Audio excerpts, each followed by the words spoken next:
คนกินกับลาบแซ่บตะกระโดนเลยตะเกราบัดรวยเด้อนี่กับผักงามงามทุกคนเลยโอ้กินกับลาบ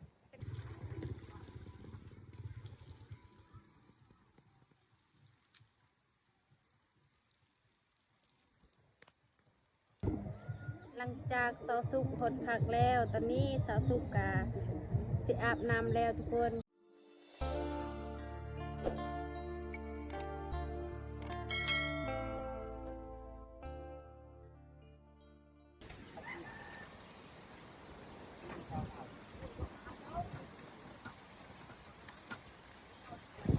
บายดีพี่น้องตอนนี้สาวสุกกา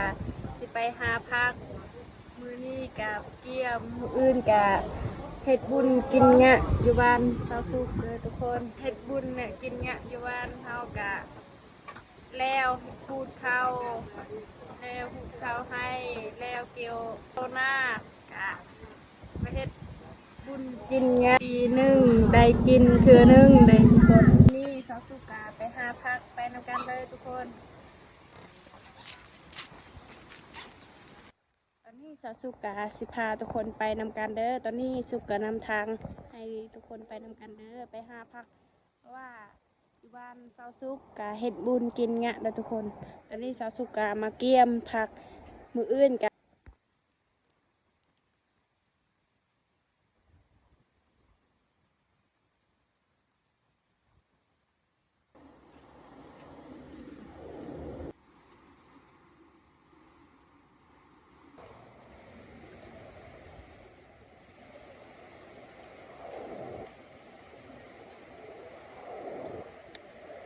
ตอนนี้สาวสุกาไปหาพัก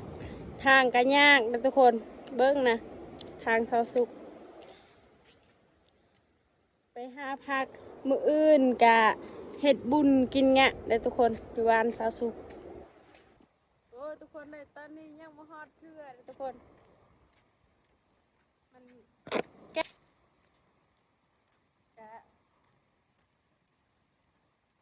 สุกกะย่างแบบนี้ตลอดเลยทุกคนไปหาพัก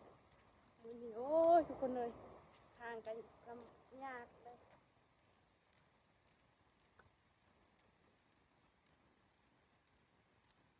เดี๋ยวเด้อเดี๋ยวไปช่วยบัตรเลยไปช่วยเด้อปะเนอไปหาพักนำกันเด้อทุกคนยืนเลยประจังยากเดี๋ยวประจาเด้อมืออื่นบ้านเฮากินงะเลยทุกคนหมูแปบซาลาวกับซามังกรเลยทุกคนบางพุ่งกับฮูบางคำฮูทุกคนซาลาบางคำบ่ฮูเลยขอโทษขออภัยด้วยทุก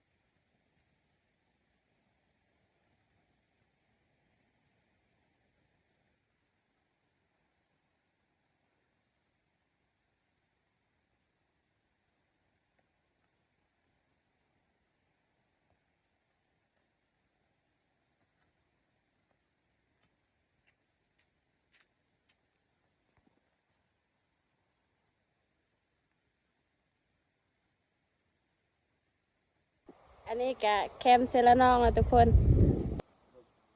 อุดมสมบูรณ์เลยทุกคนธรรมชาติคนอุดมสมบูรณ์เลยทุกคนมวลลายนี่กะแคมเซลนองเลยทุกคนทุกคนธรรมชาติอยู่บ้านเฮามวลลายทุกคนนี่เขามักใส่หมองทุกคนปลาลายนี่ธรรมชาติม่วนอันนี้กะแคมเซนแล้วเนาะมันม่วนลายทุกคนตอนนี้สาวสุกกะสิได้หรือบ่ผักทุกคนสิเกียมเห็ดเงี้ยลาบมืออื่นเลยทุกคนพูนทุกคนผักลายเลยทุกคนงามบิลลี่ได้ตอนนี้สาวสุกกะสิไปหาผักเลยทุกคนหรือสุกสิได้บ่เนาะผักทุกคน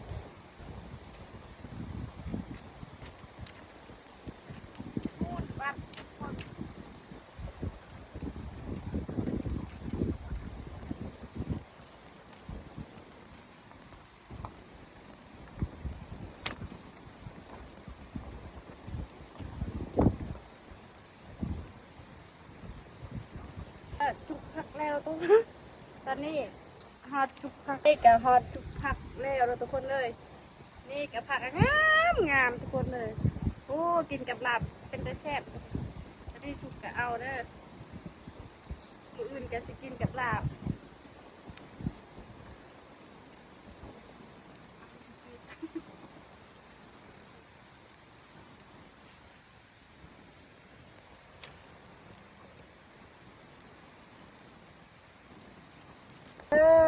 มาเก็บผักซอยสุกเด้อพายังโสดทุกคนอันนี้ซอยสุกกะเก็บผักเด้อ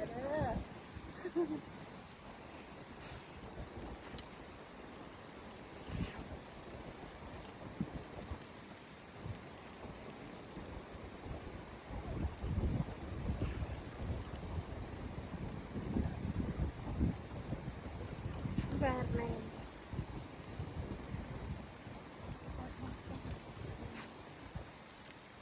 นี่ผักงามทุกคนคดีจังจากกันเรียบเลยจากกันเรียบไปตะแกงนี่อะไรจังเนี่ยเรียบมันถ้วยเดี๋ยวบาลีจ่าเอ็มทักอะไรกับประจ่าเด้อปนเนยเนี่ยเป็นไผเอ็มนี่นี่สุกกะเอาไว้อยู่นี่อยู่ประยำเก็บต่อ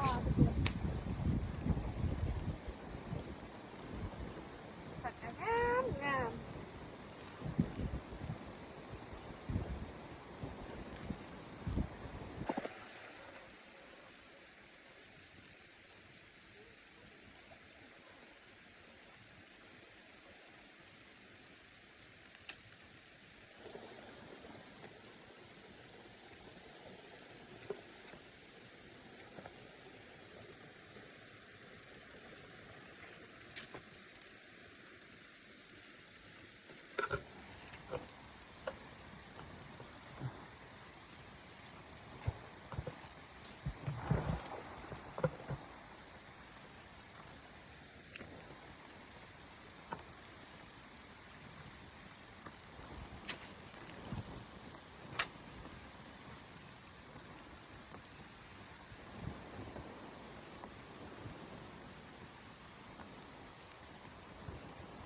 งามทุกคนกินกับลาบแซ่บผักกระโดนเลยผักเรา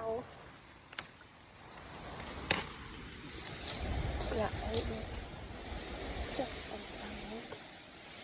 กระโดนผักเราเอ้ยกระดิ่งงาม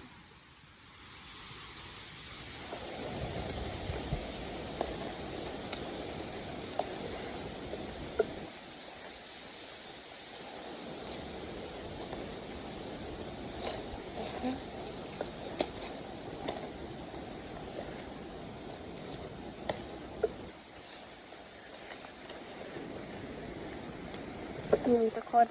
ได้แล้วผักกระเดากระโดนแซ่บเลยกินกับลาบคนเก็บผักจะผักอีกอย่างทุกบุฟเฟ่ต์ได้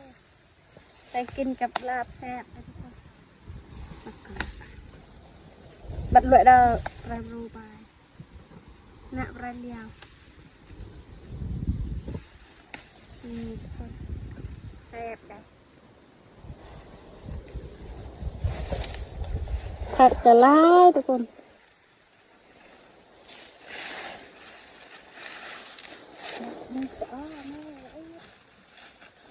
เห็นหน่อใหม่ก็เอาหน่อใหม่ทุกคนเลยเขาปากแบบนี้แหละทุกคนเห็นหน่อใหม่งามแล้ว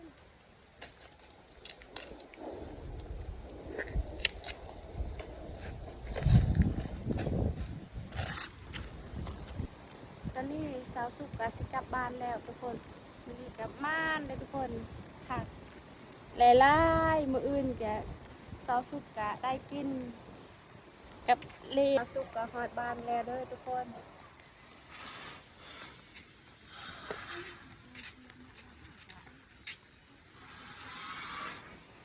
จ่ายอะไรล่ะ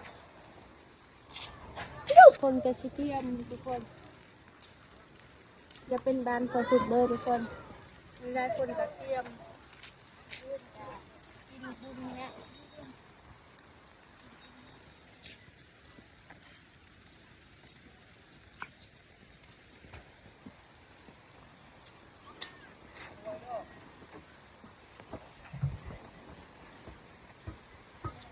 เตรียมเนี่ยเด้อ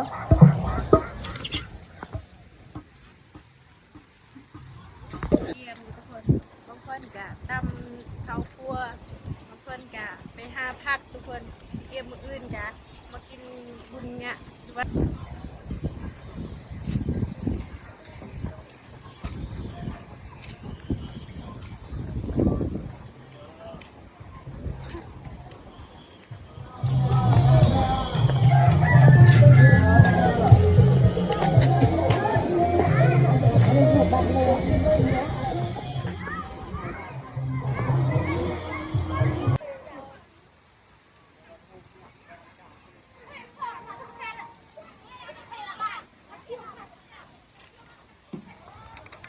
ตอนนี้สาวสุกก็หอดเฮือนแล้วทุกคนตอนนี้ก็สาวสุกก็มา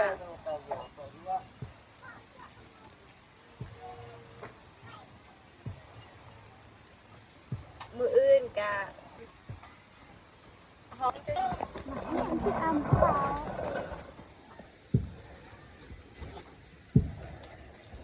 นี่แหละทุกคนที่มีอยู่บ้านเฮากันบ่เฮ็ดก็บ่เฮ็ดทุกคนกันบ่เฮ็ดก็บ่วิดฮีดเลยทุกคนที่นี่อยู่บ้านเฮาก็ต้องเฮ็ดแบบนี้แหละปีหนึ่งได้กินเพื่อนึงนะทุกคนสำเร็จเฮ็ดนี่แล้วก็เฮาก็เริ่มเฮ็ดให้ต่อทุกคนทางให้ทางสวนเลยทุกคนเลยใครอยากมาก็มาเด้อมื้ออื่นเด้อมากินเฮือนสาวสุกเด้อทุกคนอื่นสาวสุกจะมาเฮ็ดบุญกินเงี้ยเด้อทุกคนกินงัวกินไก่กินหมูทุกคนใครอยากมาก็มาเลยเด้อ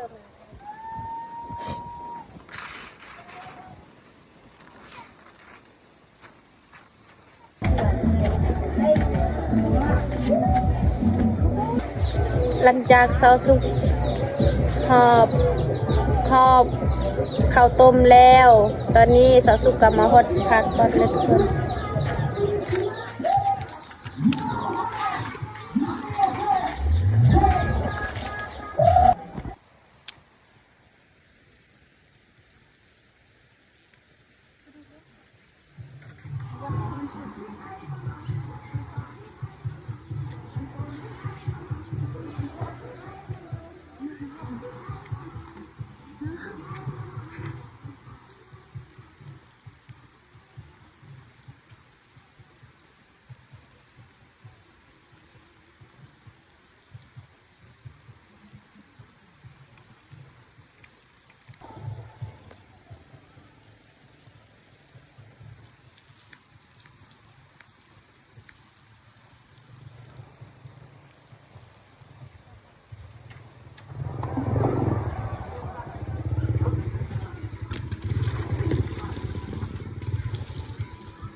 หลังจากสาวสุกหดผักแล้วตอนนี้สาวสุกกะ